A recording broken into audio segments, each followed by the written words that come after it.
जिन्होंने इस योग बनाया है कि हम यहाँ पर आपके सामने उपस्थित हो सके और आपसे जैसे कि गाइड कर सके आपको, आपके साथ हम अपनी जो भगवत गीता का हमने ज्ञान प्राप्त किया है इन गुरुओं से, उनको आपके साथ बांट सकें।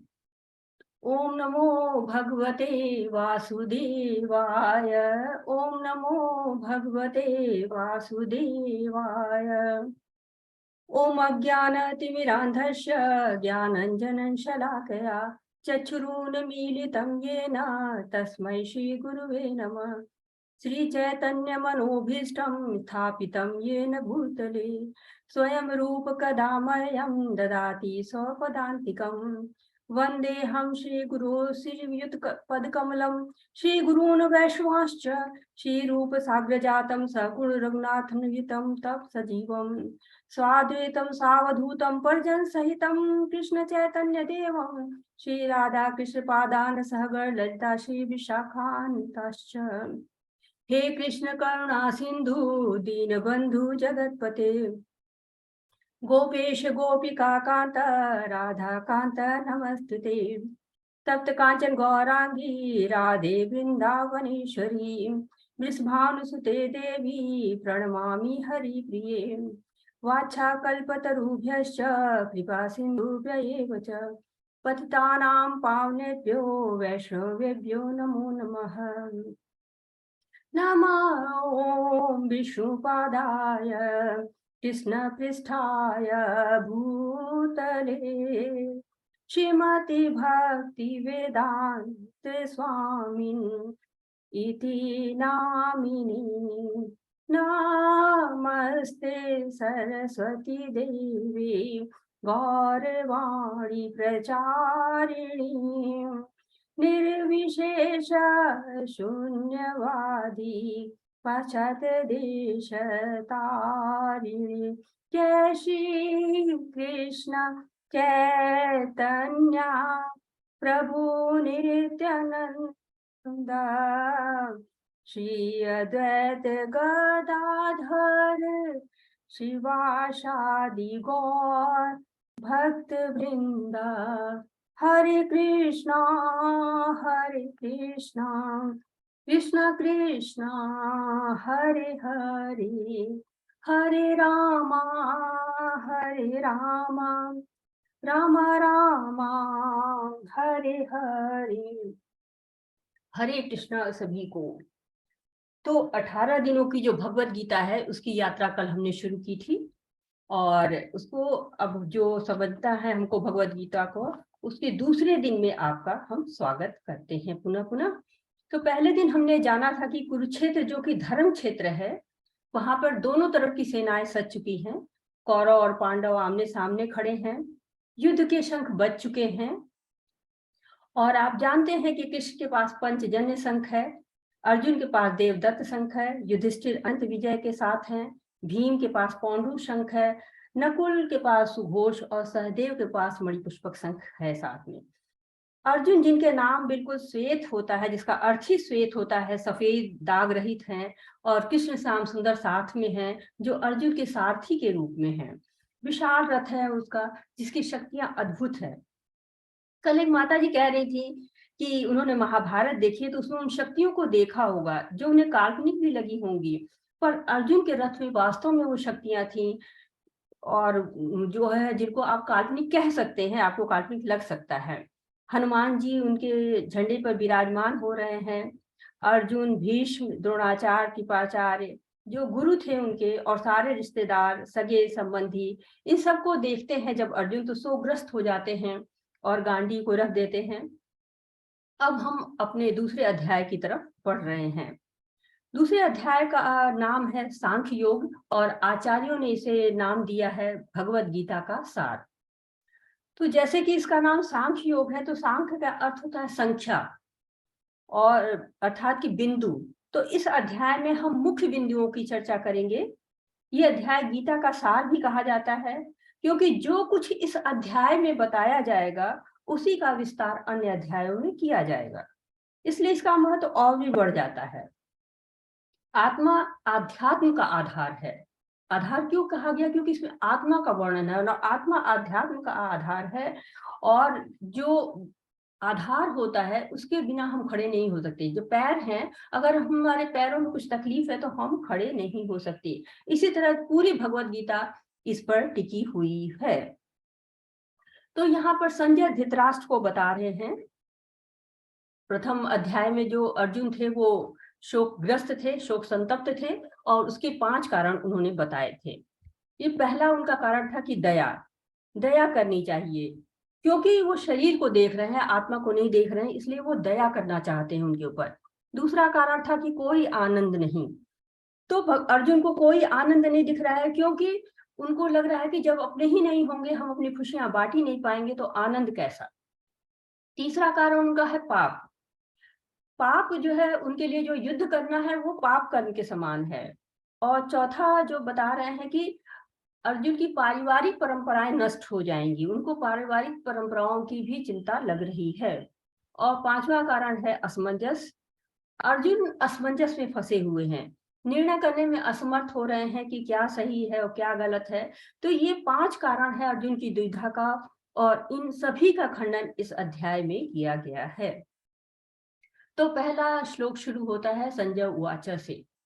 संजय कहते हैं, तम तथा कृपयाविष्टम अश्रुपूर्णाकुलेक्षणम विषीदन्तमिदं वाक्यम उवाच मधुसूदनम।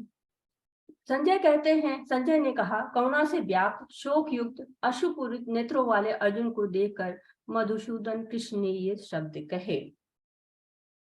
तो अब संजय बताते हैं, वो हिंट कर रहे हैं धृतराष्ट्र के लिए कि अब भगवान क्या करने वाले हैं, ये सारे जो भी अज्ञान है उसका नाश करने वाले हैं। यहाँ पर संजय ने मधुसूदन कहा है। मधुसूदन शब्द छोटा सा शब्द है, लेकिन इसका तत्व बहुत भारी है। ये कृष्ण के लिए प्रयोग किया गया है, और कृष्ण के लिए और बहुत से नामों का प्रयोग किया गया है, और जो जो भी नाम दिए गए हैं उनका कोई ना कोई उद्देश्य है। तो मधु एक राक्षस था, जिसने ब्रह्मा से वेदों को चुरा लिया था, और भगवान कृष्ण ने उस राक्षस को, जिसने वेद को चुराया था अर्थात ज्ञान को चुराया था, उसको मारकर ज्ञान को वापस लाया था। इसलिए भगवान कृष्ण का एक नाम मधुसूदन भी है। 46 श्लोक पहले अध्याय में थे, और पहला श्लोक संजय ने बोला हुआ है। अब जो है वो कृष्ण बोलते हैं, कृष्ण जो है श्री भगवान वाच, कृष्ण बोलना आरंभ करते हैं। अब आप देख सकते हैं कि भगवान कृष्ण कितनी देर तक जो है सुनते रहते हैं। हम वो इस बात को सिद्ध करना चाहते हैं कि हमें भी पूरी बात को सुनना चाहिए, बिना पूरी बात सुने नहीं बोलना चाहिए। हम अच्छे वक्ता तभी बन सकते हैं जब हम अच्छे श्रोता बनेंगे। साधारण जन यदि अर्जुन की बात को सुनेंगे, उनको कारण को सुनेंगे कि अर्जुन जो जो कारण बता रहे हैं, तो कहीं से गलत नहीं लगेंगे, लगेंगे कि बिल्कुल सही कह रहे हैं अर्जुन, और अर्जुन कहीं से भी गलत नहीं है। लेकिन इस समय कृष्ण, श्री कृष्ण उनकी बातों का खंडन करते हैं। इस समय श्री कृष्ण गुरु की भूमिका ग्रहण करते हैं और उन्हें सही गलत का भान कराते हैं। क्या कहा भगवान ने? श्री भगवान वाच, कुतस्त्वा कश्मलमिदं विस्मय समुपस्थितम् अनार्यजुष्टं स्वर्गम कीर्तिकरम अर्जुन। परमपिता परमेश्वर ने कहा, मेरे प्यारे अर्जुन, ये अशुद्धियां तुम पर कैसे आईं? ये ऐसे व्यक्ति के लिए बिल्कुल नहीं है जो जीवन के मूल्य को जानता है। वे उच्च ग्रहों की नहीं बल्कि बदनामी की ओर ले जाते हैं। तो यहाँ भगवान गुरु की भूमिका जब निभाते हैं तो डांट लगाते हैं अर्जुन को, कहते हैं कि ये अशुद्धि तुम्हारे अंदर कैसे आई, इस तरह का विचार तुम कैसे कर सकते हो। क्योंकि अर्जुन जब वनवास के में थे, वनवास के लिए जब भेज दिया गया था उनको, तो वो युद्ध की तैयारियां वहीं से शुरुआत हो गई थी, क्योंकि समझ गए थे पांडव कि अब युद्ध के बिना काम नहीं चलेगा। उस वक्त अर्जुन देवताओं के पास जाते हैं, अस्त्र शस्त्र इकट्ठे करते हैं। शिव जी से उन्होंने पशुपात्र अस्त्र लिया था, और ढेर सारे जो है अस्त्र शस्त्र लिए ताकि वो युद्ध में काम आए, और सारी तैयारियां उन्होंने युद्ध के लिए की थी। तो जब युद्ध करने का समय आ गया तो अर्जुन मना कर रहे हैं। तो ये तो ऐसी ही बात हो गई ना, जैसे कोई विद्यार्थी होता है और वो एडमिशन लेता है, पढ़ाई करता है, साल भर स्कूल जाता है, सारी गतिविधियों में भाग लेता है, और उसके बाद जब परीक्षा का समय आता है तो कह दे कि नहीं नहीं हम तो परीक्षा नहीं देंगे। तो ये उसी तरह की घटना थी। ऐसा जब होता है घरों में तो क्या होता है, प्रियजन डांट लगाते हैं, स्वजन समझाते हैं, मित्रगण समझाते हैं कि नहीं परीक्षा तो देनी ही चाहिए। उसी तरह से भगवान यहाँ पे अर्जुन को डांट रहे हैं कि इस तरह की जो बातें हैं ये तुम्हें शोभा नहीं देती हैं। तुमको जब युद्ध के लिए आए हो तो युद्ध करना चाहिए। अब ये 2.7 7वां श्लोक है और ये भगवत गीता का बहुत ही महत्वपूर्ण श्लोक होता है। भगवत गीता यहाँ से एक नया मोड़ ले लेती है। अब यहाँ पर देखने की बात है कि अर्जुन ये नहीं पूछा, अर्जुन ने कभी भी ये नहीं पूछा कि युद्ध कैसे करना है, युद्ध कैसे किया जाता है, क्योंकि उसने बहुत सारे युद्ध किए हुए हैं। वह जानना चाहता है कि युद्ध क्यों करें, और यहाँ पर उन जो है प्रश्नों का उत्तर को मिलता है। लेकिन हमें इससे ये नहीं समझ लेना चाहिए कि भगवत गीता हमें युद्ध करना सिखाती है। अगर हमें युद्ध करना है या कोई भी कार्य करना है तो उसके पीछे उद्देश्य को जानने का जो है जरूरी होता है कि उद्देश्य हम जाने, और भगवत गीता इसी बात का उत्तर देती है। हमारे ऊपर भी जब कोई कठिन समय आता है और हम अनिर्णय की स्थिति में होते हैं, हम निर्णय नहीं ले पाते हैं, सही गलत का भेद जानना मुश्किल हो जाता है, तो ऐसे समय में हमें गुरु साधु और शास्त्र की मदद लेनी चाहिए, जैसे कि अर्जुन इस समय कर रहे हैं। हमें भी अर्जुन के भाव से भगवत गीता को पढ़ना चाहिए, क्योंकि जैसे अर्जुन ने भगवत गीता पढ़ी वो साधारण दो मित्रों के वार्तालाप के रूप में नहीं है। यहाँ पर अर्जुन मित्र भाव से हटकर तत्काल प्रभाव से कृष्ण भगवान को गुरु स्वीकार करते हैं और उनकी शरणागत हो जाते हैं। क्या कहते हैं, कार्पण्य दोषोपहि स्वभाव पृच्छामि त्वां धर्म सम्मूढ़ चेता यच्छेऽहं शानिश्चितं ब्रूहि तन्मे शिष्येऽहं शाधिमां त्वां प्रपन्नम्। अब मैं अपनी कृपण दुर्बलता के कारण अपना कर्तव्य भूल गया हूँ और सारा धैर्य खो चुका हूँ। ऐसी अवस्था में मैं आपसे पूछ रहा हूँ कि जो मेरे लिए श्रेष्ठकर हो उसे निश्चित रूप से बताएं। अब मैं आपका शिष्य हूँ और शरणागत हूँ, कृपया मुझे उपदेश दें। तो यहाँ पर जब गुरु रूप में स्वीकार करते हैं अर्जुन, और अर्जुन मान लेते हैं कि ये मेरी बुद्धि इतनी सक्षम नहीं है कि सही गलत का भेद कर सके, और जिन 5 कारणों को वो उचित मान रहे हैं वो उचित हैं भी कि नहीं, इस तरह से हमें भी जो कार्य कर रहे हैं हम वो उचित सा लगता है। लेकिन गुरु साधु और शास्त्र हमें रास्ता दिखाते हैं। तो भगवत गीता यथारूप जो भगवान की वाणी है वो हमें सही रास्ता दिखा सकती है, दिखाती भी है। यच्छ्रेयहं निश्चितम ब्रूहि तन्मे, अर्थात यहाँ पर भगवान से जो है अर्जुन कह रहे हैं कि जो मेरे लिए श्रेयस हो, अर्थात कि श्रेयस्कर हो, उसके बारे में मुझे बताइए।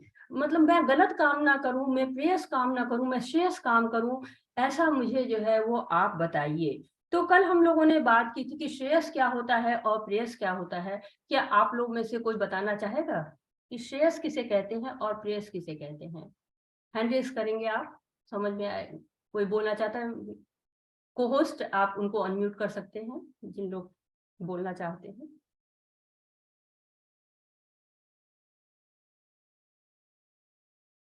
हरे कृष्णा, कोई जवाब देना चाहता है तो दे सकता है, आप हैंड रेज कर सकते हैं। कल श्रेयस और प्रेयस की बात हुई थी। कोई भी नहीं बोलना चाहता? आप हैंड रेज कर सकते हैं। देखिए आपके पास एक रिएक्शन का एक होगा, रिएक्शन जिसपे आपको रेज हैंड करने की सुविधा प्राप्त होगी। आप उससे हैंड रेज कर सकते हैं और अपनी बात को रख सकते हैं।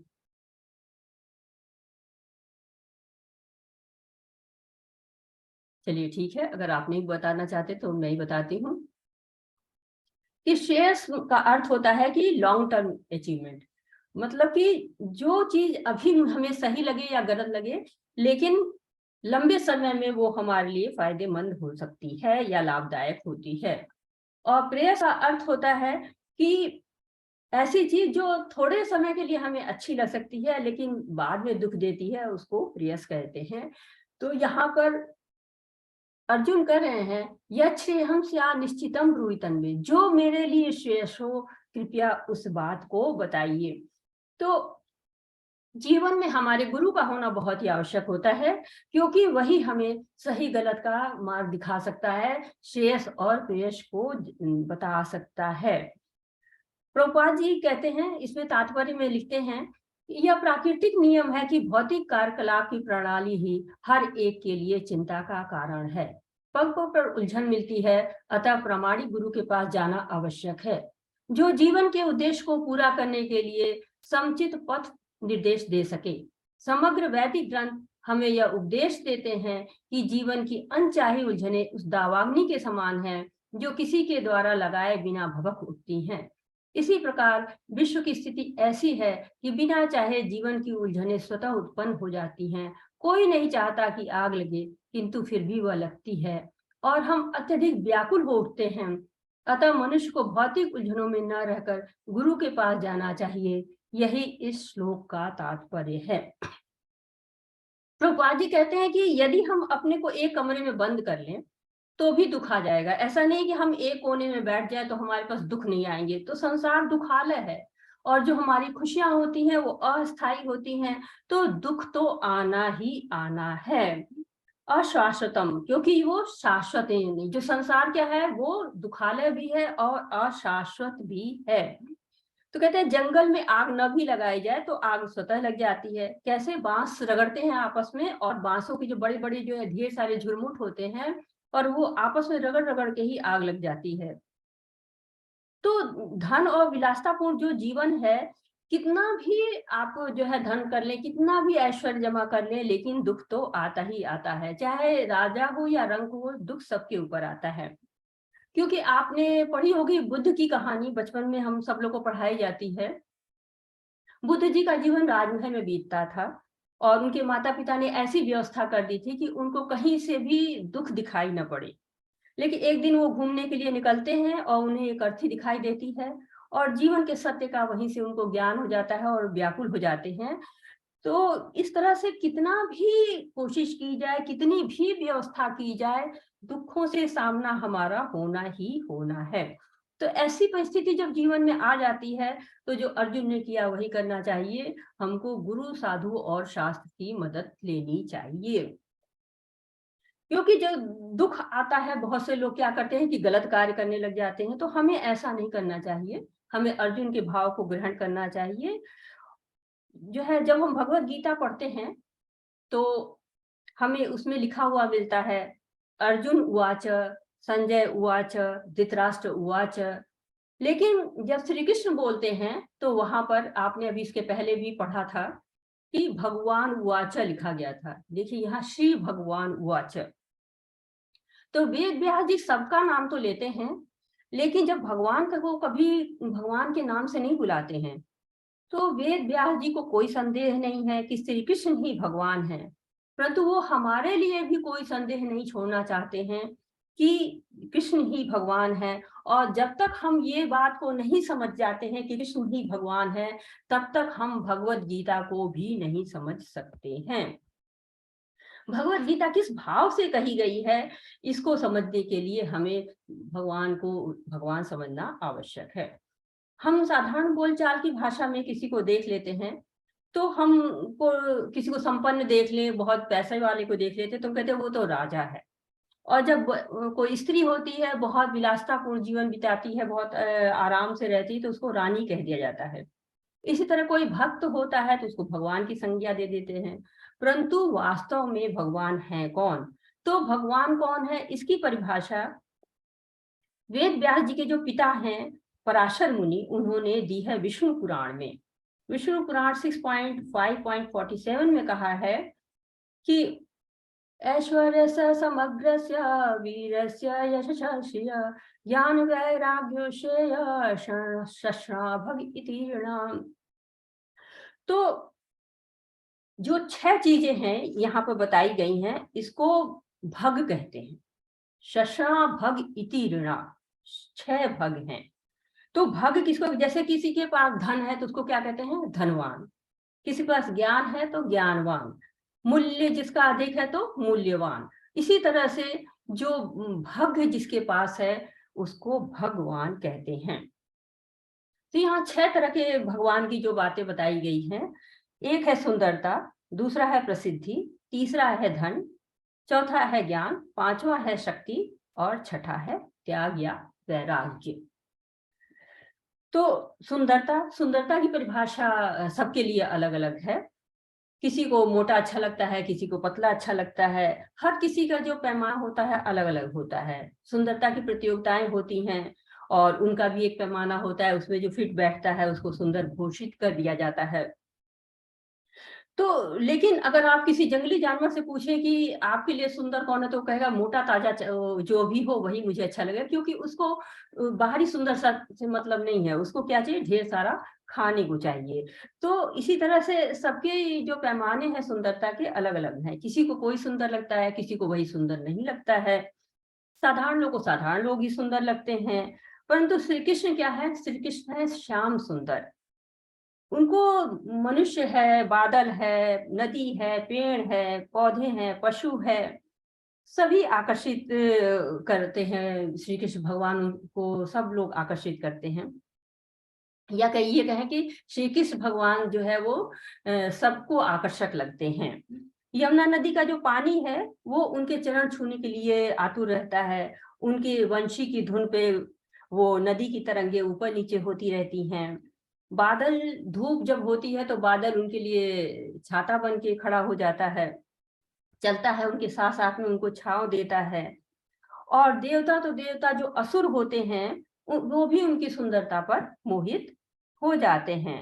तो भगवान को देवता, असुर, पशु, पक्षी सभी बहुत ही जो है वो उनको उनकी सुंदरता पर मोहित हो जाते हैं।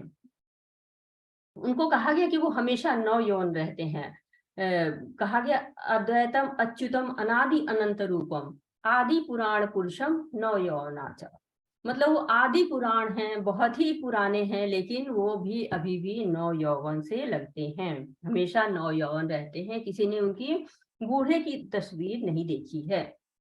तो बहुत ही आकर्षक है, उनका नाम ही श्याम सुंदर रख दिया गया। उनकी प्रसिद्धि इतनी है कि इतने साल बीत गए हैं और इसके बाद भी उनकी प्रसिद्धि कम नहीं हो रहा है। अगर कोई चोरी करता है तो क्या होता है, उसको पुलिस पकड़ ले जाती है, उसका अपयश होता है, उसका अपमान होता है, समाज में उसके बारे में तरह तरह की बातें होती हैं। लेकिन उन्होंने माखन की चोरी की तो उनका नाम माखन चोर रख दिया गया और आज भी उस लीला का गायन लोग करते रहते हैं। ज्ञान की बात करते हैं तो भगवत गीता का ज्ञान 5000 साल पहले दिया गया था, परंतु आज भी इस ज्ञान को हम पढ़ रहे हैं। जो सारे वेद हैं, जितने भी वेद हैं, वो सारे भगवान की ही वाणी हैं। कहा गया वेदेश्च सर्वे रहम वैद्यो वेदांत कृत वेदवित एव चाहम।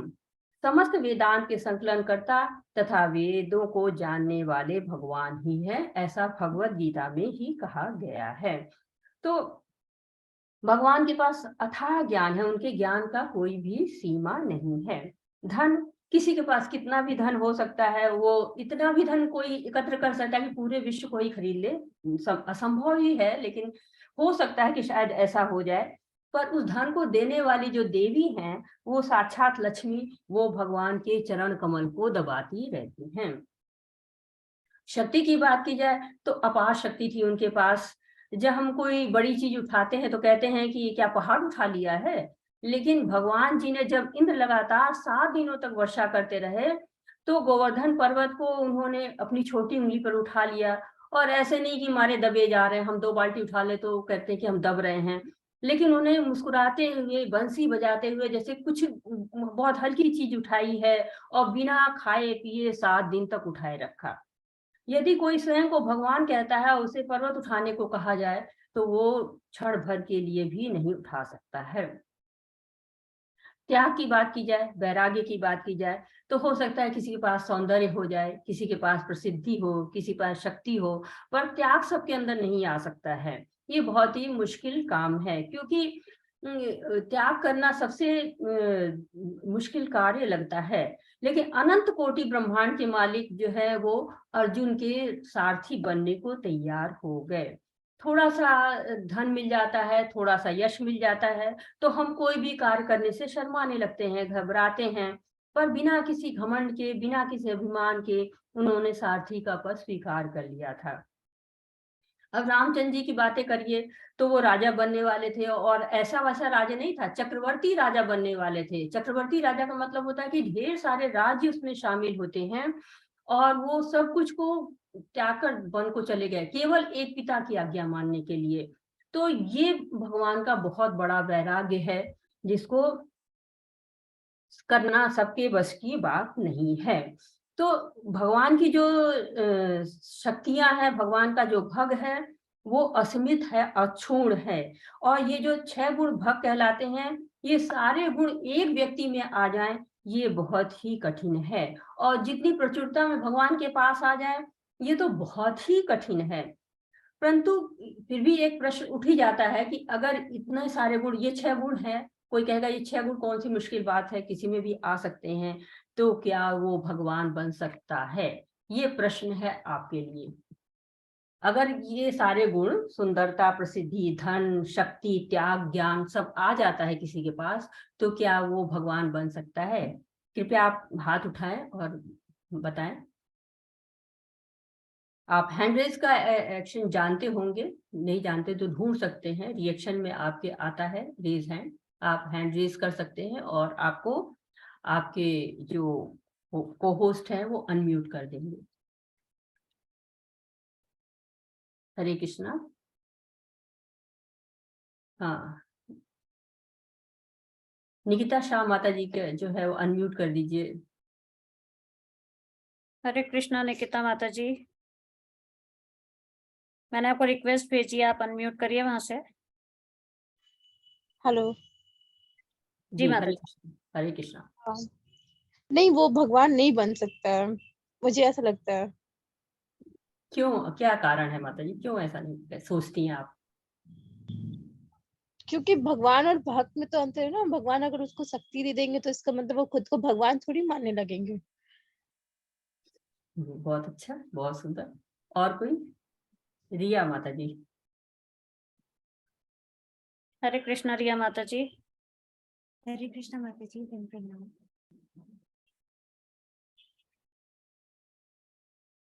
हरे कृष्णा जी जी बताएं। माता जी। माता जी, मेरे हिसाब से वो भगवान नहीं बन सकते, क्योंकि ये 6 के 6 गुण एक साथ पूर्ण रूप से हमें नहीं आ सकते, हम सिर्फ भगवान। जी बहुत सुंदर माता जी, बहुत अच्छा कहा आपने। और कोई बोलना चाहता है? हैंड रेज करिए आप। माता जी, चैट बॉक्स में भी आया एक आंसर। हाँ बताइए। भगवान के भक्त बन सकते हैं माता जी, पर भगवान नहीं, क्योंकि हम उन्हीं की देन हैं। जी बहुत सुंदर, बहुत बढ़िया। तो कई आंसर आए और सब बहुत अच्छा अच्छा आंसर सबने दिया है। तो कहते हैं ना कि जो सुंदरता, हमारी सुंदरता है, जो इस लोक के लोगों की सुंदरता है, वो क्षणिक है। ज्ञान, प्रसिद्धि, जो कुछ भी है वो क्षणिक है, वो हमेशा नहीं रह सकता है। अगर जब शरीर समाप्त हो जाता है तो वैसे ही क्या होता है, ये सब चीजें समाप्त हो जाती हैं। कितना भी ज्ञान हो, लेकिन आपको अगला जब जन्म मिलता है तो आपको फिर से वही क ख ग घ ABCD फिर से पढ़नी पड़ जाएगी। प्रसिद्धि है, फिर से कमानी पड़ जाएगी। तो ये चीजें क्या होती है, समय के साथ, जो धन भी है समय के साथ घटता बढ़ता रहता है। आप देखते हैं धनी व्यक्तियों की लिस्ट आती है तो वो फोर्ब लिस्ट शायद कही जाती है, मुझे इतना ज्ञान नहीं है, सुना है, पढ़ा है कहीं कहीं। तो वो लिस्ट में क्या होता है, आज कोई धनी व्यक्ति है, कल कोई धनी व्यक्ति है, तो हमेशा वो बदलता रहता है। तो कोई भी ऐसा व्यक्ति नहीं है जिसमें ये 6 जो ऐश्वर्य है, 6 भग है, ये हमेशा ही बने रहें, ऐसा कोई भी व्यक्ति नहीं है। इसलिए कोई और भगवान हो ही नहीं सकता है। अब आते हैं अगली बात पे। अगली बात यह है कि परम सत्य है, जो परम सत्य है उसको जानने की 3 अवस्थाएं हैं। एक तो क्या है, भगवान।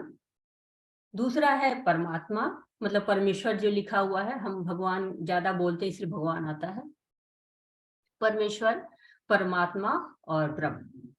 ये तीन चीजों को जो है वो जानना, ये परम सत्य को जानने के तीन जो है वो स्तर हैं, तीन अवस्थाएं हैं। तो भागवतम कहती है, श्रीमद् भागवतम कहती है, वदन्ति तत्स्वयं यद्य ज्ञानम अद्यव्यम ब्रह्म इति परमात्म इति भगवानम इति सत्यते। तो परम सत्य को ब्रह्म, परमात्मा और भगवान के नाम से जान सकते हैं। ब्रह्म अर्थात निराकार रूप। जो लोग भगवान को निराकार स्वरूप में मानते हैं, उन्हें भगवान की अनुभूति तो होती है, पर वो भगवान की रूप गुण लीला के बारे में नहीं जानते हैं।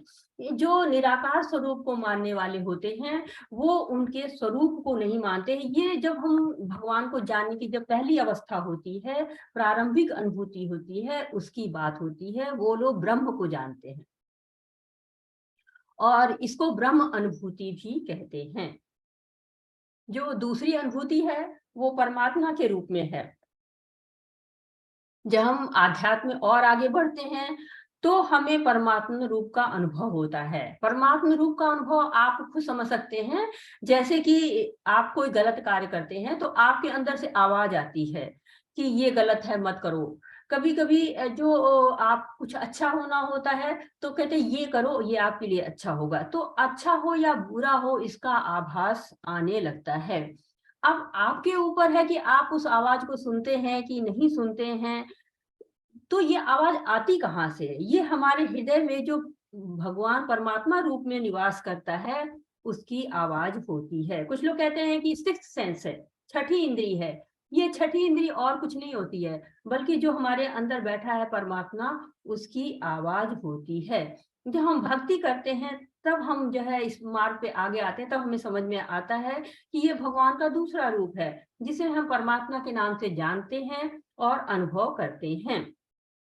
लेकिन जब हम जो है और ज्यादा भक्ति में आगे बढ़ते चले जाते हैं, जब हम भगवान के धाम, रूप, नाम, गुण, लीला को जान जाते हैं, तो हम उनको भगवान के नाम से समझ पाते हैं और ये अनुभूति भगवान की होती है। जैसे कि यहाँ पे आपको दिख रहा है पीछे, कि पीछे एक टीला सा दिख रहा है, आपको सूरज की कुछ किरणें उड़ने से दिख रही हैं। जब हम पहली अवस्था में जाते हैं तो हमें केवल ये टीला और ये जो है वो सब चीजें दिखती हैं। लेकिन जब हम और ज्यादा नजदीक जाते हैं तो हमें एक पेड़ सा दिखाई देता है। ये परमात्मा का दूसरा चरण। पहला जो चरण था वो ब्रह्म का चरण था, जिसमें हमें केवल टीला और ये सब बादल वगैरह दिख रहे थे। जब दूसरे चरण में हम देखते हैं तो आगे बढ़ते चले जाते हैं और नजदीक जाते हैं तो हमें दिखता है कि एक पेड़ भी है। वो परमात्मा की अनुभूति है। और जब उससे भी हम पेड़ के पास चले जाते हैं तो हमें ये दिखाई देता है कि पेड़ पर एक जो है तोता बैठा हुआ है और वो किसी फल को खा रहा है। तो ये तीन तरह की अनुभूतियां होती हैं। इसे मैं आपको और भी समझाती हूँ कि जब जैसे कि आप सूर्य को देखते हैं तो केवल उसकी पहले किरणें दिखाई देती हैं, और सूर्य के जब आप और नजदीक की तरफ जाते हैं तो एक गोला सा भी दिखाई देने लगता है। जैसे आप खिड़की से देखते हैं तो कि सूरज आ गया है, आपको अनुभूति तो होती है सूरज आ गया है और आपको उसकी किरणें दिखाई देती हैं। लेकिन जब आप बाहर निकल के जाते हैं तो दिखते हैं गोल सा सूरज है। लेकिन शायद आप अगर और नजदीक जाएं तो सूरज पे वो सतह भी दिखाई देगी, जैसे हमारी पृथ्वी की सतह दिखाई देती है। मैं आपको एक उदाहरण और देती हूँ। जैसे आप ट्रेन देखते हैं, ट्रेन आप जो है स्टेशन पर बैठते हैं और ट्रेन आती रहती है, आपको दूर से एक ट्रेन दिखाई देती है और उसमें क्या दिखाई देता है? केवल एक बड़ी सी लाल बत्ती, मतलब अंधेरा है और आपको बत्ती बस उसकी दिखाई देती है, कुछ लाइटें जली रहती हैं और कुछ आवाज सी सुनाई देती रहती है, कि तो वो ब्रह्म अनुभूति की तरह से है। लेकिन जब थोड़ा और जो है नजदीक आती है ट्रेन, या आप नजदीक जाते हैं ट्रेन के, तो आपको ट्रेन के डिब्बे दिखने लगते हैं और आपको कुछ लगता है कि हाँ इतनी लंबी है, इतनी चौड़ी है, ऐसा कुछ महसूस होने लगता है। लेकिन वही ट्रेन जब स्टेशन पे आके खड़ी हो जाती है तो आपको उसके अंदर से पैसेंजर दिखने लगते हैं, फैन दिखने लगता है, आपको दरवाजे दिखने लगते हैं, खिड़कियां दिखने लगती हैं। तो इस तरह से जो ये तीन अनुभूतियां हैं, ये परम सत्य की अनुभूतियां हैं। अब आते हैं हम आगे की तरफ, जो 2.11 से लेकर 2.30 पे। ये जो आपको अर्जुन प्रश्न पूछते हैं कि दया करनी चाहिए, पहला उनका जो कारण था वो था कि दया। तो भगवान कह रहे हैं कि हमारा शरीर ये शरीर नहीं है, ये आत्मा है। और इसको हम जानेंगे कैसे? जैसे हम अपने बदलते हुए शरीर को देखते हैं, तो हम बचपन में कैसे दिखते थे और आज कैसे दिखते हैं। अगर आप अपनी तस्वीर को उठा लेते हैं तो आपको आश्चर्य होता है कि यही मैं हूँ। कई बार तो आप अपने मम्मी पापा से पूछते हैं कि ये मेरी तस्वीर है। और आप ये भी जानते हैं कि आगे भी आपका स्वरूप बदलता रहता है जब हम बड़े हो जाते हैं। लेकिन जैसे कि आज हम बड़े हो गए, आप भी थोड़े बड़े हो चुके हैं, मेरे इतने नहीं लेकिन बड़े तो हो गए हैं।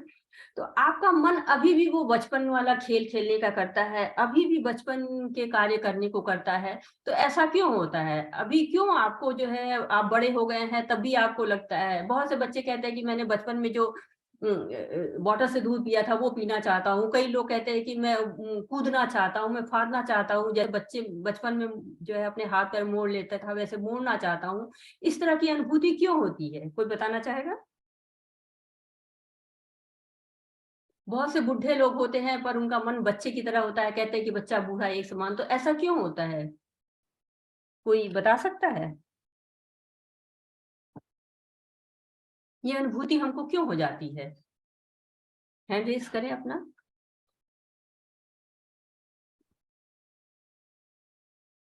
माता जी चैट बॉक्स में आया है, क्या? उस समय को वापस जीना चाहते हैं। जी हाँ, लेकिन क्यों जीना चाहते हैं? क्योंकि आखिर हम शरीर इस समय को क्यों बदलता है जीते पर हैं? आत्मा नहीं। क्या चीज? आत्मा की वजह से, क्योंकि जी शरीर बदलता है पर आत्मा नहीं। जी हाँ, बिल्कुल सही आंसर है। जिसने भी दिया है, प्रभु जी माता जिसने भी दिया है, बहुत सही आंसर है। ट्विंकल जी हैं, कोमल जी हैं, कोमल माता जी, ट्विंकल माता जी, बहुत आप लोग अच्छा आंसर दे रहे हैं कि हम क्या होता है कि हम शरीर नहीं है, आत्मा है। और शरीर में परिवर्तन आते रहते हैं, आत्मा में परिवर्तन नहीं आते हैं। और हम शरीर नहीं आत्मा है जानने के लिए बड़े बड़े शास्त्र पढ़ने की कोई जरूरत नहीं है।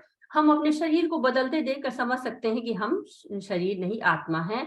ये शरीर जो है वो हम इस शरीर से हट कर हैं।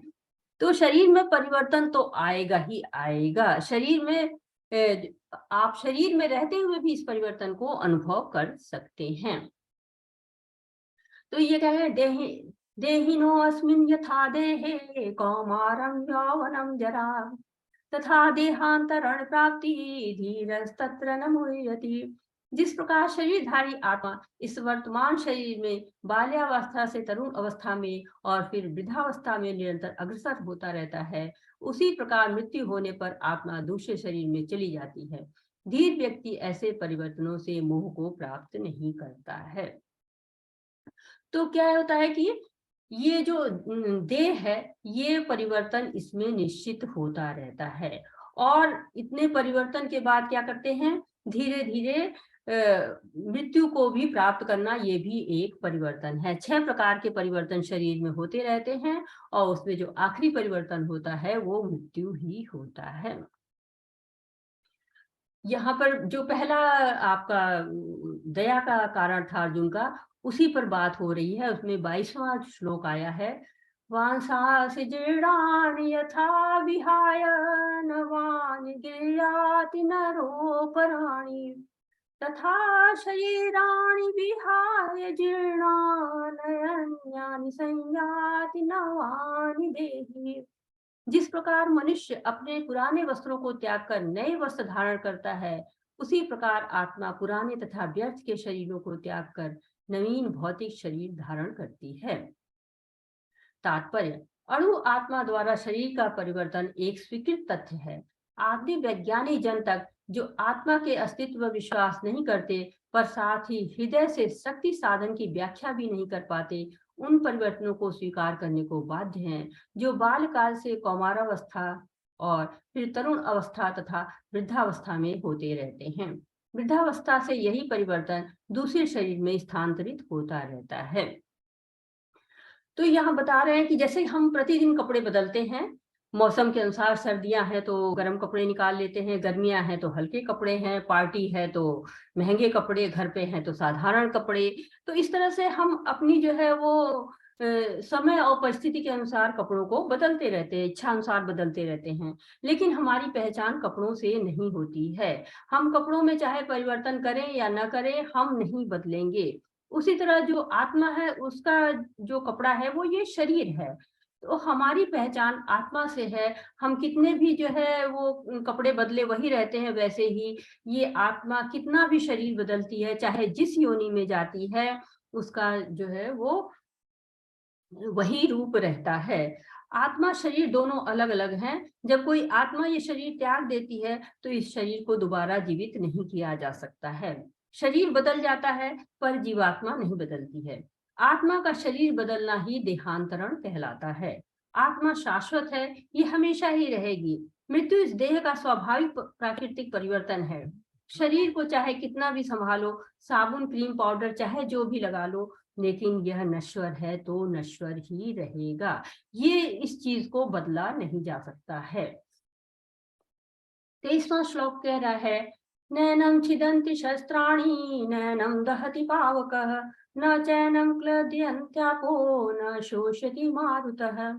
यह आत्मा न तो कभी किसी शस्त्र द्वारा खंड खंड किया जा सकता है, न अग्नि द्वारा जलाया जा सकता है, न जल द्वारा भिगोया या वायु द्वारा सुखाया जा सकता है। तो इस श्लोक में आत्मा के गुण बताए जा रहे हैं। आत्मा नष्ट नहीं की जा सकती है, शरीर नष्ट हो सकता है। तो हम इस बात को जान सकते हैं कि आत्मा है और ये नष्ट नहीं हो सकते, ये जीवन जो है वो परिवर्तित हो सकता है। क्योंकि जब किसी की मृत्यु होती है तो हम ये नहीं कहते हैं कि वो नहीं रहा, वो चला गया, ये कौन है, क्योंकि उसका शरीर तो यही है। ये जो आत्मा है वही शरीर को छोड़ जाती है। तो भगवान बता रहे हैं कि आत्मा शाश्वत है, अकाट्य है। भगवान अर्जुन को बता रहे हैं कि हम शरीर नहीं आत्मा हैं। ये जानकर क्या बदलाव हो सकता है, ये हमें अर्जुन के माध्यम से बताया जा रहा है। जब हम जान जाते हैं कि आत्मा और शरीर अलग है, तो हम उसको क्या करते हैं, हम उस हिसाब से कार्य करते हैं। जैसे शरीर को शुद्ध करने के लिए ब्रश करते हैं, मंजन करते हैं, जूता चप्पल पहनते हैं, भोजन करते हैं, तो आत्मा के लिए भी हमें आत्मा की शुद्धि के लिए भी कार्य करना चाहिए। और अगर हम ऐसा नहीं करते हैं, आत्मा की शुद्धि के लिए कार्य नहीं करते हैं, तो हमारे जीवन में तनाव, चिंता, निराशा ये सब आना जरूरी हो जाता है, और ये जरूर ही आएगा। इसलिए हमें आत्मा के लिए भी कार्य करना चाहिए। अब ये जैसे होता है कि आपका कोई पक्षी आप पालते हैं, वो पिंजरे में रहता है, आप पिंजरे की सेवा करते जाओ और पक्षी की ना करो। पिंजरे को चाहे कितनी भी सेवा करो, पक्षी की सेवा ना करो तो मर जाएगा। तो बहुत से लोग क्या होते हैं जो शरीर की सेवा करते हैं, जैसे शो बिजनेस में होते हैं, टीवी के कलाकार होते हैं, सिनेमा में कार्य करते हैं, तो वो भी डिप्रेशन के और आत्महत्या के शिकार हो जाते हैं। क्यों? क्योंकि वो आत्मा के भोजन नहीं देते हैं। अगला जो श्लोक है वो कह रहा है, अवाच्यवादाश बहुनिष्यन्ति तवाहिता निंदस्त्व सामर्थ्य ततो दुष्टर्नुकिमहम्। तुम्हारे शत्रु अनेक प्रकार के कटु शब्दों से तुम्हारा वर्णन करेंगे और तुम्हारी सामर्थ्य का उपहास करेंगे। तुम्हारे लिए इसका जो है, इससे दुखदाई और क्या हो सकता है। तो पहले जो उनके कारण थे उसका हो गया जो है खंडन, की दया किस पर नहीं करनी चाहिए। अब दूसरा कारण आ रहा है कि कोई आनंद नहीं है। तो भगवान कहते हैं कि तुम युद्ध नहीं करोगे तो तुम्हारा यशगान नहीं होगा, क्योंकि कोई ये नहीं कहेगा कि तुम बड़े दयालु थे, तुमको दया आ गई, बल्कि तुम्हारा सब अपमान करेंगे, निरादर करेंगे कि कायर था, इतनी बड़ी सेना को देख के डर गया और स्वयं को बहुत बड़ा योद्धा समझता था, इतने दैवी अस्त्र शस्त्र थे, फिर भी युद्ध करने की हिम्मत नहीं की। तो ऐसी निंदा करेंगे, अपयश करेंगे। भगवान कहते हैं तुम सोचते हो कि युद्ध करने से आनंद नहीं मिलेगा, तो युद्ध न करने से भी तुम्हें कोई आनंद नहीं मिलेगा, बल्कि कायर की उपाधि मिलेगी। तो ये बात जो है वो भगवान बता रहे हैं। अगला श्लोक, ये दूसरे प्रश्न का आंसर चल रहा है, हतो वप्रास्यसि स्वर्ग जित्वा वा भोक्षसे महिमा तस्मादुत्तिष्ठ कौन्तेय युद्धाय कृतनिश्चयः। हे कुंती पुत्र, यदि तुम युद्ध में मारे जाओगे तो स्वर्ग प्राप्त करोगे, या यदि तुम जीत जाओगे तो पृथ्वी के साम्राज्य का भोग करोगे। अतः दृढ़ संकल्प करके खड़े हो जाओ और युद्ध करो। तो कहते हैं युद्ध करने से 2 लाभ होगा। यदि हार जाओगे तो तुम युद्ध में मारे जाओगे और तुम्हें स्वर्ग की प्राप्ति होगी, और यदि जीत गए तो राज्य मिल जाएगा। तो तुम्हारे दोनों हाथ में लड्डू है, या कहते हैं कि चित भी तुम्हारी और पट्ट भी तुम्हारी। तो इस तरह जो है वो भगवान दूसरे कारण का खंडन यहाँ पर कर रहे हैं। फिर आता है तीसरा कारण कि जो है वो पाप लगेगा। तो भगवान क्या कहते हैं, नेहाभिक्रम नाशोस्ति प्रतवायो न विद्यते स्वल्पं पयस्य धर्मस्य त्रायते महतो भयात्। इस प्रयास में न तो हानि होती है न ही हास, अपितु इस पथ पर की गई अल्प प्रगति भी महान भय से रक्षा करती है।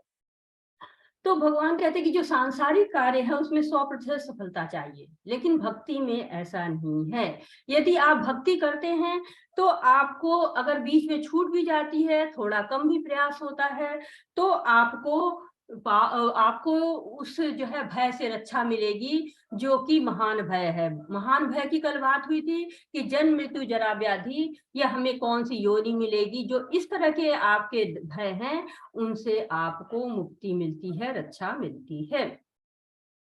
जटायु जब लेके जो है वो रावण सीता माता को लेके जा रहा था, तो जटायु जानता था कि वो हार जाएगा, पर उसने प्रयास किया। बाहरी तौर पे तो वो हार गया, पर भगवान ने उसका अपने हाथों से अंतिम संस्कार कर उसको मोक्ष जो है वो दिया। वो भगवान जी का तो भगवान जी जो थे वो अपने पिता का अंतिम संस्कार नहीं कर पाए थे, लेकिन जटायु का उन्होंने अंतिम संस्कार किया, और उसकी मृत्यु के समय साक्षात भगवान खड़े थे सामने। भगवान ने जटायु से पूछा कि क्या तुम जीवन चाहते हो? तो जटायु ने कहा कि मुझे इससे अच्छी मृत्यु नहीं मिल सकती है कि जब भगवान भी मेरे सामने उपस्थित हो जाएं। तो भक्ति में प्रयास देखा जाता है। हनुमान तथा विभीषण जी ने भी विपरीत परिस्थिति में भक्ति की थी और भगवान का सानिध्य प्राप्त किया था। तो इस तरह भगवान बताते हैं तीसरे कारण का जो है वो नाश करते हैं, कि आपके प्रयास थोड़ा सा भी आप अगर प्रयास करते हैं तो आपको भक्ति जो है वो मिलेगी, आपकी महान भय से रक्षा करेगी। यहाँ पर जो है वो 45 और 46वां श्लोक बता रहे हैं। अगले जो है आप उनका जो क्या कहते हैं कि कारण था कि पारिवारिक परंपराएं नष्ट हो जाएंगी। तो युद्ध होने से परिवार के मुखिया की मृत्यु हो जाती है और संतानें संस्कार विहीन हो जाती हैं। कुल की स्त्रियां कुमार पर चली जाएंगी, अवांछित संतानें उत्पन्न होंगी, पितरों को पिंडदान नहीं मिलेगा। तो भगवान कहते हैं कि कर्म कांड से ऊपर उठो। यहाँ पर भगवान बता रहे हैं त्रैगुण विषया वेदा निस्त्रैगुण भवार्जुन निर्द्वंदो नित्य सत्वस्थो निर्योग क्षम आत्मवान। कि वेदों में मुख्यतः प्रकृति के 3 गुणों का वर्णन हुआ है। हे अर्जुन, इन 3 गुणों से ऊपर उठो, समस्त व्यय तथा लाभ तथा सुरक्षा की सारी चिंताओं से मुक्त होकर आत्मपरायण बनो। तो कह रहे कि वेदों में जो है वो ज्ञान कांड, कर्म कांड तथा उपासना कांड दिया गया है, पर लोग कर्म कांड में ज्यादा उलझे रहते हैं। तो वेदों का कार्य है भगवान को जानना, भगवान की सेवा करना। क्या कह रहे हैं कि सभी वेदों के द्वारा मुझे ही जाना जाता है। तो सभी वेद जो है वो भगवान को प्रसन्न करने के लिए होते हैं। तो भगवान को प्रसन्न करने के बाद पितरों को और परिवार को इन सब के बारे में सोचने की जरूरत नहीं, क्योंकि भगवान ही इनका सबका पालनहार है और भगवान इनको सबको देखते हैं। जैसे हम पेड़ को पानी देते हैं तो पत्ते, फूल, तने आदि में पानी देने की आवश्यकता नहीं होती है। यदि हम पेट में भोजन दे देते हैं तो हमें जो है शरीर के विभिन्न अंगों को भोजन देने की आवश्यकता नहीं होती है। तो इस तरह से भगवान बता रहे हैं कि आपको किसी और चीजों की चिंता करने की जरूरत नहीं है। आप जो है वो बस भगवान की ही चिंता करिए और भगवान के ही नाम लीजिए और भगवान की ही सेवा करिए। व्यवसाय का बुद्धि रेके है कुरुनंदन बहुशाखा हनंताश बुधो व्यवसायनम। जो इस मार्ग पर चलते हैं वे प्रयोजन में दृढ़ रहते हैं और उनका लक्ष्य भी एक होता है। हे कुरुनंदन, जो दृढ़ प्रतिज्ञ नहीं है उनकी बुद्धि अनेक शाखाओं में बटी रहती है। तो ये 5वें जो है वो प्रश्न है, 5वां कारण है जिसका भगवान खंडन कर रहे हैं। तो 8वां कारण था असमंजस, दुविधा। तो यदि आपके जीवन में गुरु नहीं है, शास्त्र नहीं है, साधु नहीं है, भक्तों का संग नहीं है, तो आपके जीवन में असमंजस की स्थिति बनी रहेगी। जिनकी बुद्धि स्थिर नहीं है, जिनका उद्देश्य एक नहीं है, अपने लक्ष्य को जिन्होंने दृढ़ नहीं रखा है, उनकी बुद्धि कई शाखाओं में विभक्त हो जाती है। परंतु जो कृष्ण भावना में, भक्ति में स्थिर हो जाते हैं, गुरु, साधु और शास्त्र को मानते हैं, उनको असमंजस नहीं होता है।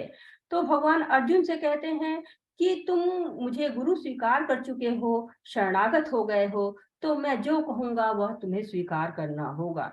जैसे प्रभुपाद जी से उनके गुरु ने कहा था कि तुम्हें कृष्ण भावनामृत का प्रचार करना है देश विदेश में, तो उन्होंने कुछ भी नहीं सोचा और उन्होंने वैसा ही करा। इसी तरह भगवान ने अर्जुन के 5 कारणों को नकार दिया और उनका खंडन भी कर दिया। लेकिन खंडन करने के साथ साथ ऐसा नहीं है कि भगवान ने उनको किसी तरह का दबाव डाला या किसी तरह से बहलाया फुसलाया, नहीं, ज्ञान के सहारे, ज्ञान के द्वारा उनकी बातों का खंडन किया। अब ये जो श्लोक आता है, ये बहुत ही प्रसिद्ध श्लोक है। सामान्यतः हम लोग रोजमर्रा में सुनते हैं कि कर्म करो, फल की इच्छा नहीं करो। तो लोग कभी कभी इसका गलत अर्थ भी निकाल लेते हैं। क्या कहा गया? कर्मण्येवाधिकारस्ते मा फलेषु कदाचन मा कर्म फल हेतुर्मा ते संगोस्त कर्मणि।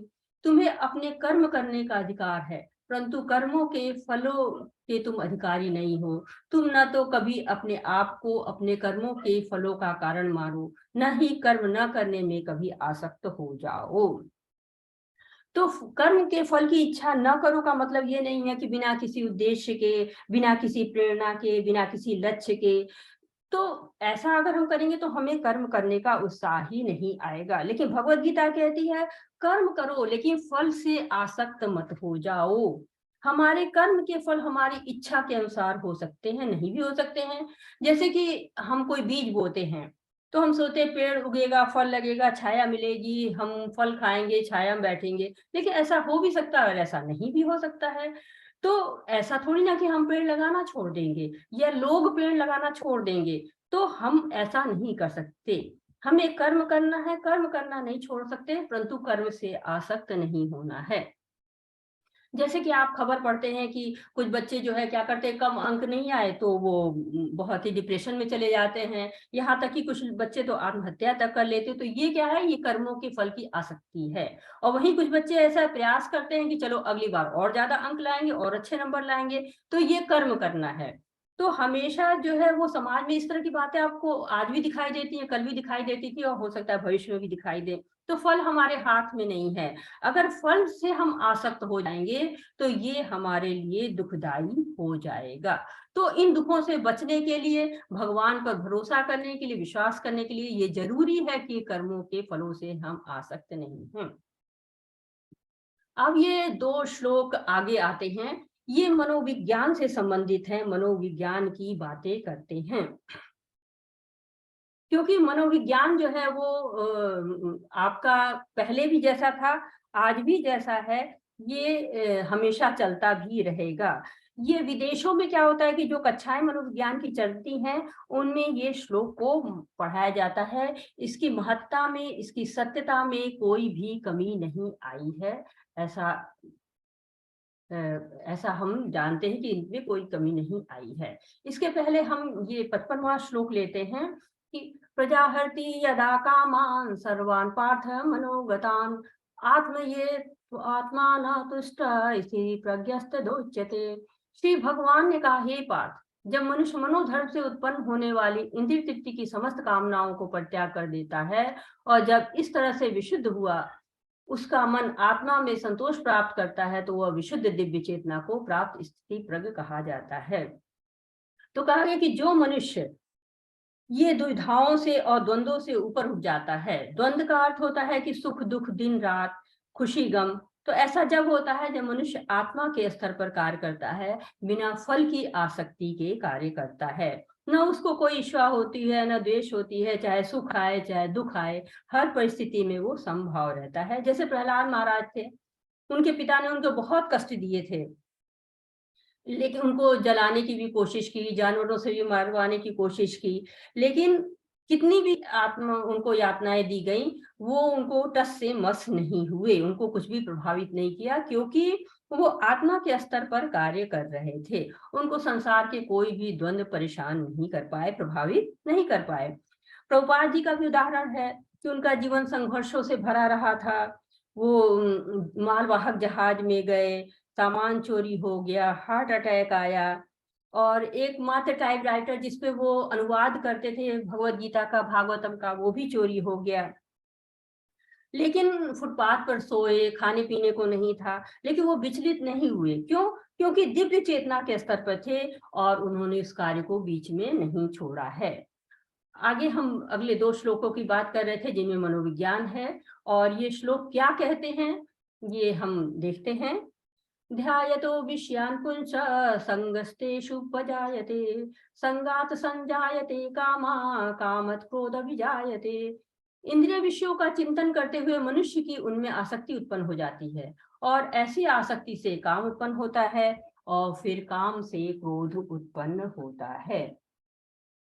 तो ये बताया गया है कि समाज में अगर हम दृष्टि डालें तो बहुत से गलत कार्य हो रहे हैं, चोरी, डकैती, लूट खसोट, और इनके अलावा और बहुत से कार्य हो रहे हैं जो आप देखते हैं जीवन में।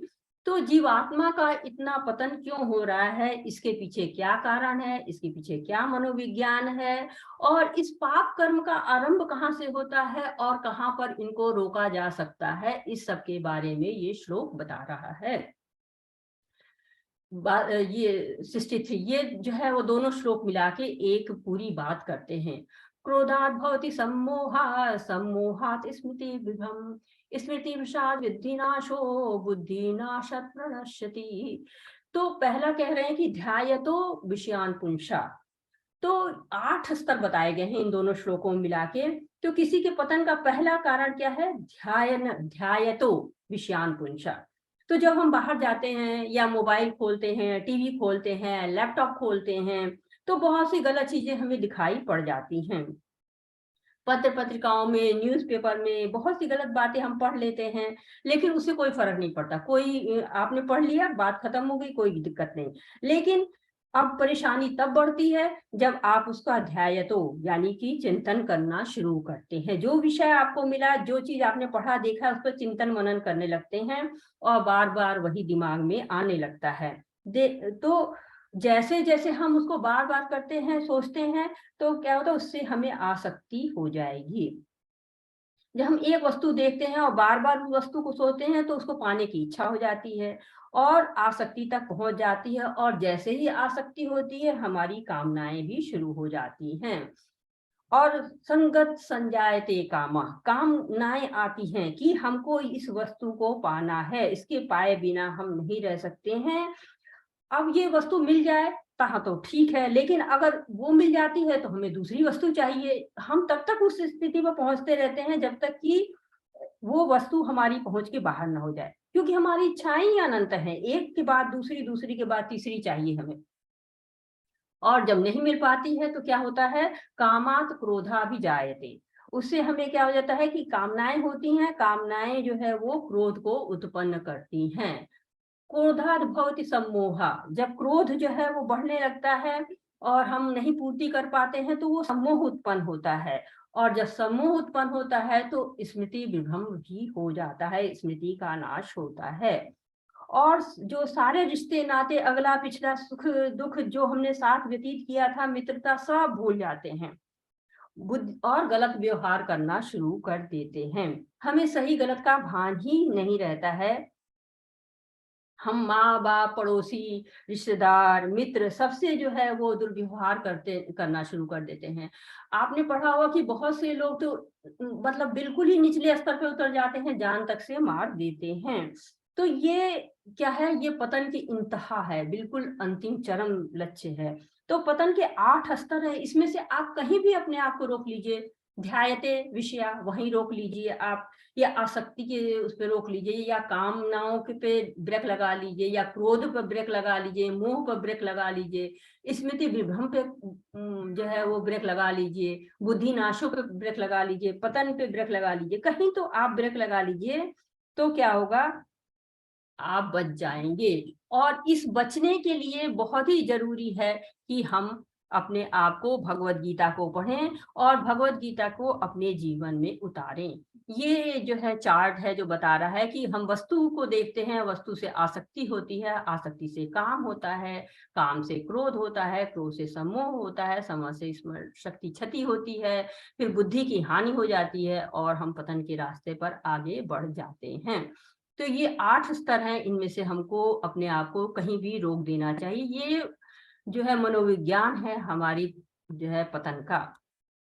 प्रभुपाद जी कुछ शब्द कहते हैं, मनुष्य कृष्ण भावनामृत या दिव्य जीवन को एक क्षण में प्राप्त कर सकता है और हो सकता है कि उसे लाखों जन्मों के बाद भी प्राप्त न हो। यह तो सत्य समझने और स्वीकार करने की बात है। खटवांग महाराज ने अपनी मृत्यु के कुछ मिनट पूर्व कृष्ण के शरणागत होकर ऐसी जीवन अवस्था प्राप्त कर ली। इस जीवन के अंत होने से पूर्व यदि कोई कृष्ण भावनामृत हो जाए तो उसे तुरंत ब्रह्म निर्वाण अवस्था प्राप्त हो जाती है। भगवत धाम तथा भगवत भक्ति के बीच कोई अंतर नहीं है, चूंकि दोनों चरम पद हैं। अतः भगवान की दिव्य प्रेमी भक्ति में व्यस्त रहने का अर्थ है भगवत धाम को प्राप्त करना। भौतिक जगत में इंद्रिय तृप्ति विषयक कार्य होते हैं और आध्यात्मिक जगत में कृष्ण भावनामृत विषयक। इसी जीवन में ही कृष्ण भावनामृत की प्राप्ति तत्काल ब्रह्म प्राप्ति जैसी होती है। और जो कृष्ण भावनामृत में स्थित होता है वह निश्चित रूप से पहले ही भगवत धाम में प्रवेश कर चुका होता है। भगवत गीता के प्रतिपाद्य हैं कर्म योग, ज्ञान योग और भक्ति योग। इस द्वितीय अध्याय में कर्म योग तथा ज्ञान योग की स्पष्ट व्याख्या हुई है एवं भक्ति योग की झांकी दे दी गई है। तो प्रभुपाद जी ने कुछ चीजों पे आपको जो है डाला है प्रकाश कि भगवान की भक्ति और भगवान में कोई अंतर नहीं है। कर्म योग, ज्ञान योग और भक्ति योग की भी झांकी यहाँ पे दी है और हम शरीर नहीं आत्मा है। और साथ ही साथ ये एक छोटा सा आपको बताया कि जो सांख्य योग है उसी को ज्ञान योग कहा जाता है। अब यहाँ पे जो 5 जो कारण अर्जुन के थे जिनके कारण वो लड़ना नहीं चाहता था, तो उसका जो है पूरा चार्ट दिया गया है कि पहला कारण था दया। 2.11 से 30 तक बताया गया है कि हम शरीर नहीं है, हम आत्मा है।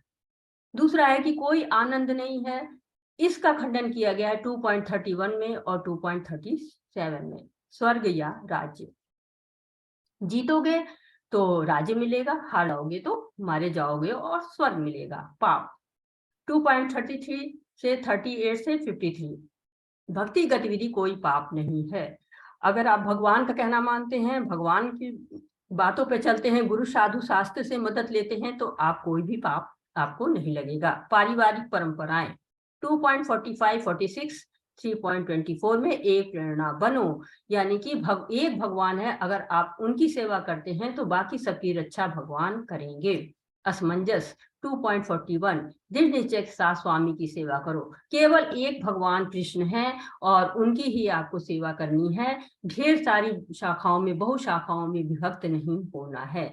आप बहु शाखाओं विभक्त होंगे तो आप जो है वो असमंजस की स्थिति में हमेशा रहेंगे। जब आपकी स्थिति दृढ़ रहेगी तो आप असमंजस की स्थिति को पार कर जाएंगे और आपको किसी प्रकार का कोई भी असमंजस नहीं रहेगा। हरे कृष्णा। तो आज का ये अध्याय समाप्त होता है। थोड़ा सा बड़ा अध्याय था इसलिए समय थोड़ा लग गया है, इसके लिए मैं आप लोगों से क्षमा प्रार्थी हूँ और बहुत बहुत धन्यवाद आपका सुनने के लिए। और हरे कृष्ण। अगर आपका कोई प्रश्न है तो आप कर सकते हैं और आप हैंड रेज करेंगे और आपको को होस्ट दे देंगे सुविधा ताकि आप।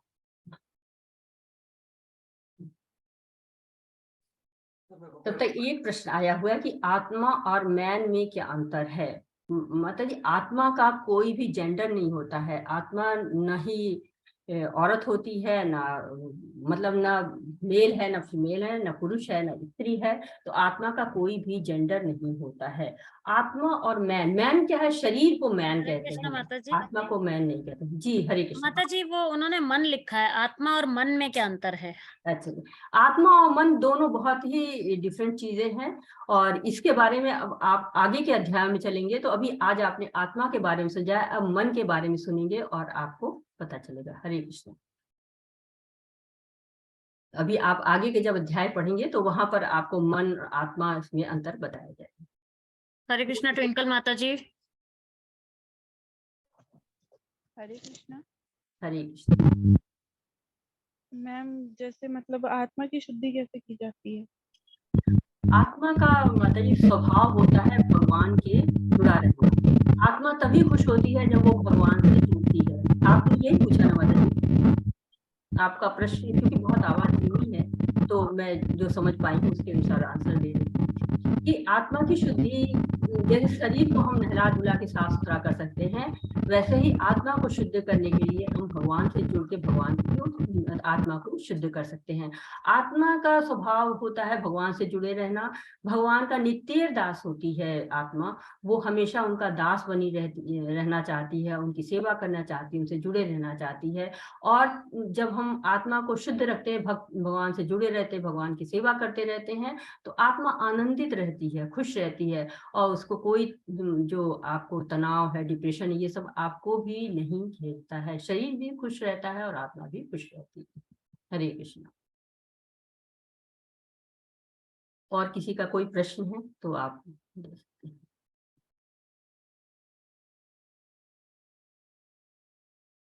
माता जी एक बार क्विज का भी पूछ लीजिए, सबका ओपन हो गया या कुछ प्रॉब्लम आ रही है? हाँ, क्विज आप लोग बताएंगे। अगर आप लोगों को क्विज में कोई समस्या आ रही है तो प्लीज आप आज बता सकते हैं। स्मिता माता जी आपको गाइड करेंगी। आप लोग क्विज कर रहे हैं, कितने लोग क्विज खोला है, कितने लोगों ने खोलने की चेष्टा की है? हरे कृष्णा। कितने लोगों ने शुरू कर दिए क्विज? क्योंकि पर डे क्विज आ रही है, पर डे आप कर लेंगे तो आपको आसानी रहेगी। अगर बारी बारी करेंगे, एक साथ करेंगे, हो जाता है, कोई ज्यादा समय नहीं लगता है, लेकिन फिर भी अगर रोज रोज करते जाएंगे तो जितना आप सुनते हैं तुरंत तुरंत टिक लगाते चले जाएंगे। हरे कृष्णा। आप लोगों ने अभी क्विज नहीं खोला है? विनीता माता जी कह रही हैं कि ट्राई कर रही हैं, लेकिन आरती माता जी बहुत बहुत धन्यवाद, आप कर रहे हैं तो। हाँ, निकिता शाह माता जी, हरे कृष्णा। हरे कृष्णा। मैं बोल रही हूँ कि मैं कल का क्लास मैंने की नहीं थी, तो क्या ये मिल जाएगा मुझे? हाँ माता जी, अभी डाल दिए, मतलब दिया है, अभी पड़ा नहीं है। आपको जब भी ये ऑन एयर होगा तो आपको लिंक मिल जाएगा। अच्छा ठीक है। हरे कृष्णा। आपको माता रिकॉर्डिंग जी मिलेगी माता जी, जरूर मिलेगी। माता जी क्विज का मैं बता देती हूँ थोड़ा सा। जी जी। जब आप क्विज ओपन करेंगे तो उसमें आपसे रजिस्टर्ड ईमेल आईडी और पासवर्ड मांगेगा। वो आप वही ईमेल आईडी डालिएगा जिससे आपने इस्कॉन बेंगलुरु में रजिस्टर कराया है। वो ईमेल आईडी डाल के आप फॉरगेट पासवर्ड पे क्लिक करिएगा। अगेन वो आपसे ईमेल आईडी कंफर्म करेगा जिसपे आपका पासवर्ड सेट होने का मैसेज आएगा। फिर आप उससे आगे बढ़ेंगे तो आपका मैसेज जो है वो आपके क्विज का जो पासवर्ड आपने सेट करना है वो आपके मेल बॉक्स में आ जाएगा। अगर इनबॉक्स में नहीं है तो एक बार स्पैम में जरूर देखिएगा। 4 से 5 मिनट का वेट करिएगा। वहां पे आप अपना पासवर्ड सेट कर सकते हैं और दोबारा उस पेज पे जाके अपना email ID, registered email ID और वही पासवर्ड जो आपने सेट किया है वो डाल के आपका क्विज ओपन हो जाएगा। तो आपने मेथड सुन लिया है। लिंक आपके ग्रुप में आता रहता है जो दोबारा पड़ जाएगा अगर आपके पास लिंक नहीं है तो। माता जी और सेंड कर दिया मैंने। हाँ, तो देखिए आपको लिंक आ गया होगा, आपके ग्रुप में रहता है हमेशा ही, ग्रुप में आप जब भी खोलेंगे तो। लेकिन 7 दिनों के अंदर वो मैसेज खत्म हो जाता है, इसलिए आपको हमेशा जो भी आप चाहते हैं स्टोर करना उसको आप जो है सेव कर लीजिए, क्योंकि 7 दिनों बाद डिसअपीयरिंग मोड ऑन है और 7 दिनों बाद सारे मैसेज खत्म हो जाते हैं। तो आपको सेव कर लेना चाहिए उसको। हरे कृष्णा। और किसी का कोई प्रश्न है, कुछ समझना चाहते हैं तो आप किससे संबंधित है? व्हाट्सएप में कल भी बताया गया था और आज फिर बता रही हूँ कि व्हाट्सएप में आप लोग एक दूसरे को व्हाट्सएप करने से बचें जब तक बहुत जरूरी ना हो। और साथ ही साथ धन के संबंधित कोई भी अगर मैसेज आता है तो उसको इग्नोर करें, उस पर क्लिक ना करें। और चाहे तो आप हमें सूचना भी दे सकते हैं। बिल्कुल, आप दोनों क्विज को साथ में कर सकते हैं, बिल्कुल कोई मना नहीं है। आप सारे क्विज एक साथ कर सकते हैं, जो है आपके ऊपर हरे है। कृष्ण माता जी, मेरा हरे एक प्रश्न है। जी माता। आपने कहा कि बिना फल की चिंता किए एफर्ट करते रहो, मगर बिना फल के काम करते जाना क्या ये सही है? मैंने ये नहीं कहा कि आप फल को मतलब चिंता ही ना करें, फल के बारे में सोचे ही ना, कोई लक्ष्य न रखें, कोई उद्देश्य न रखें। अगर हम ऐसा करेंगे तो हमारे पास कोई प्रेरणा ही नहीं बचेगी। अब ये नहीं है कि हाँ हम कार्य कर रहे हैं तो हम प्रमोशन की चिंता ही न करें, या हम अगर इस तरह से समाज चल लगेगा तो वो तो बिल्कुल बोरिंग समाज हो जाएगा ना, कि हाँ हम कर्म किए जा रहे हैं और किसी तरह की कोई इच्छा नहीं। नहीं, फल की इच्छा रखते हुए उसमें आसक्ति न रखें, क्योंकि आसक्ति दुखदाई होती है। अगर मैंने सोच लिया कि नहीं, अगर हम ये कार्य करेंगे तो हमें ये फल मिलेगा ही, तो वो फल हमको, आसक्ति अगर बढ़ जाएगी तो वो हमें दुखदाई परिणाम दे सकता है। क्योंकि आसक्ति कहीं भी होगी, पतन के कारण में भी आसक्ति लिखी हुई है कि अगर हमारा पतन कहाँ होता है, आसक्ति से ही पतन होता है। तो हमें आसक्ति को दूर रखना है। ऐसा नहीं कि हम कोई उद्देश्य ही न बनाए, कोई लक्ष्य ही न बनाए, ऐसा नहीं। ठीक है माता जी। माता जी, एक चैट बॉक्स में क्वेश्चन है। हम्म। हमें जीव हत्या नहीं करनी चाहिए, पर जो लोग नॉनवेज खाते हैं वो बोलते हैं कि इससे इन जीवों को नया जीवन मिलेगा, ये तो गलत है ना? हाँ, जो है माता जी का क्वेश्चन है या प्रभु जी का है, कोमल माता जी। ऐसा है कि ये जीव को क्यों नहीं मारना चाहिए, इसका भी हम आपको बृहद रूप से आंसर देंगे अगले जो है अध्यायों में। अभी मैं शॉर्ट में ये कह देती हूँ कि नया जीवन हमारे हाथ में नहीं है। क्या हम हक जो है किसी को नया जीवन दे सकते हैं? ये हमारे हाथ में तो है ही नहीं है। तो जिसे हम जीवन नहीं दे सकते हैं, उसको जीवन लेने का हमें क्या हक है? अगर हम जीवन दे पाते तो ठीक है, हम जीवन ले लेते। लेकिन हाँ, उनको क्या है कि जो भी यहाँ पर आता है, पृथ्वी पर आ रहा है, जो भी जीव आता है, जो भी योनि आती है, वो अपने जीवन का जो कर्म फल है उसको भोगने के लिए आती है, और उस कर्म फल को भोग कर वो आगे एक नया जीवन प्राप्त कर सकती है। तो बीच में हम मार के उनको क्या करते हैं, उनकी उस यात्रा को रोक देते हैं, और फिर से वो अपनी यात्रा को दोबारा उनको जन्म लेना पड़ेगा, और दोबारा उनको वही कर्मफल भुगतना पड़ेगा। तो ये तो उनके साथ अन्याय होगा ना। हम उस अन्याय के भागी होंगे, और हमें भी उसके लिए कहीं ना कहीं कुछ तो भुगतना पड़ेगा ही। ठीक है माता जी। अभी हम इसको और भी डिटेल में आगे के जो चैप्टर्स आएंगे उनमें होगा कि यज्ञ में क्यों बलिदान दिया जाता है और उसका क्या होता है, और साधारण रूप से अगर हम जो है जीवों को मारते हैं तो उसका क्या फल होता है। अब इसके बाद हम लोग करेंगे, लेकिन अभी मोटा मोटा मैंने आपको बताया है। हरे कृष्णा। हरे कृष्णा नेहा माता जी। हरे कृष्णा नेहा माता जी, अनम्यूट कर लीजिए।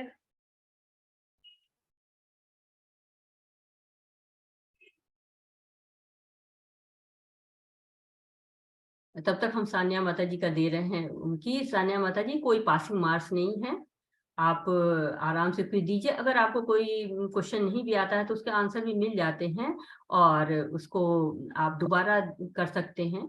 तो किसी तरह कोई पासिंग मार्क्स नहीं है, बस ये है कि हाँ कुछ नंबर है कि 8 नंबर से कम आते हैं तो क्विज को दोबारा करना पड़ता है, बार बार करना पड़ता है। जब तो 8 नंबर शायद उस पे हैं, अगर आप तब तक करना पड़ेगा जब तक कि आप जो है वो उसको नहीं आगे कर पाते, तब तो वो आगे खुलता नहीं, अगला चैप्टर नहीं खुलता है। माता जी, वंशिका माता जी का एक क्वेश्चन है। मन में आ रहे गलत विचार कैसे रोके? भक्ति करके माता जी।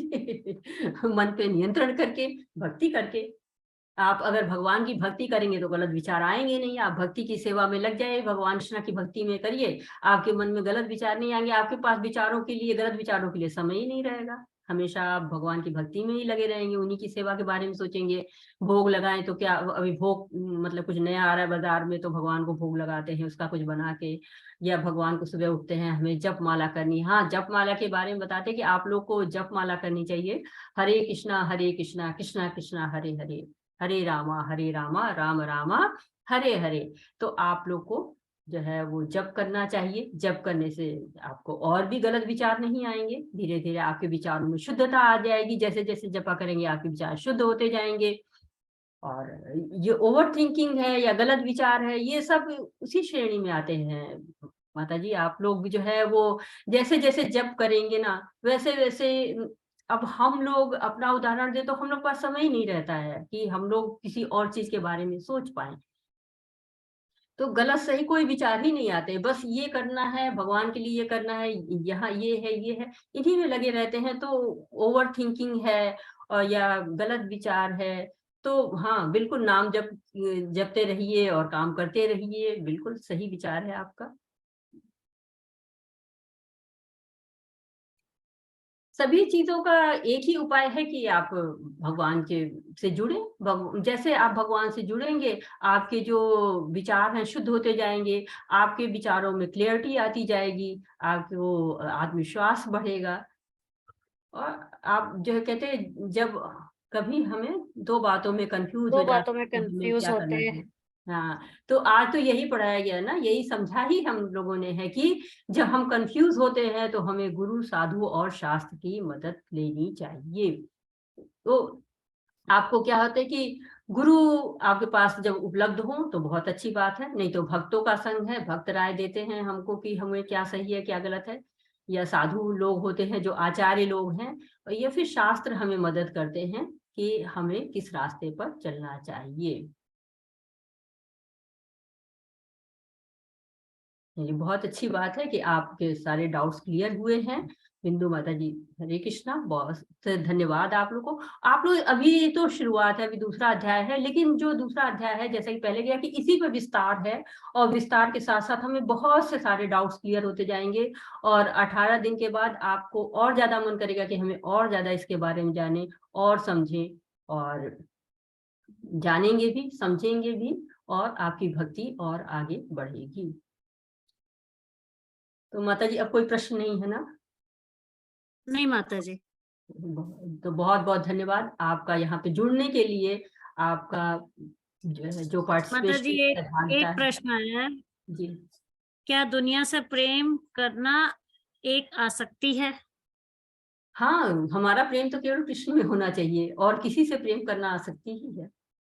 एक भगवान ही है जिनसे हम प्रेम कर सकते हैं। क्योंकि हमारे जीवन का लक्ष्य क्या है? हमारे जीवन का लक्ष्य है कि हम परम धाम जाना है, हमको भगवान के धाम जाना है, भगवान से मिलना है।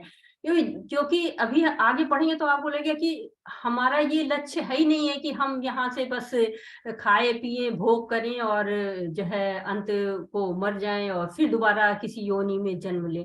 तो हमारा तो ध्येय ही है कि हम मनुष्य योनि से फिर दोबारा जो है वो भगवान मनुष्य योनि में ही आए, ताकि भगवान की भक्ति कर सके और भगवत धाम चले जाए। पहला लक्ष्य तो यही होगा। जब भगवत धाम नहीं जा सकते हैं तो कम से कम मनुष्य योनि तो मिल ही जाए कि हम भगवान की फिर से सेवा करें। क्योंकि जब तक हमको जन्म लेना पड़ेगा, जो मेरी सोच है कि हमको जब तक जन्म लेना पड़ेगा, अब कि जब तक कि हम भगवत धाम पहुंच नहीं जाते हैं। जैसे हमको यहाँ से कहीं कलकत्ता जाना है, तो हम जब तक कलकत्ता नहीं पहुंच जाएंगे तब तक हम चाहे जो भी रास्ता ले, चाहे जो भी साधन ले, हमें पहुंचना पड़ेगा कलकत्ता तक। तो हमारा भी जो लक्ष्य है वो भगवत धाम ही है। हम चाहे जिस योनि को पार करें, चाहे जितने दिन इस धराधाम पे रहें, हमको जाना भगवत धाम ही है। तो क्यों ना हम प्रयास करके इसी समय, इसी योनि में, जिसको कि मनुष्य योनि के लिए देवी देवता भी तरसते हैं, हम वहां पे आ चुके हैं, तो हम भगवान की भक्ति करें और भगवत धाम को पहुंच जाएं। और जैसे कि बताया गया, खटवांग महाराज क्षण भर में ही उन्होंने जय भगवान की धाम को प्राप्त कर लिए। तो समय का कोई महत्व नहीं है, हमारे भाव को महत्व है, हमारे कर्म का महत्व है कि हम भगवान के लिए कितने कर्म करते हैं। हरे कृष्णा।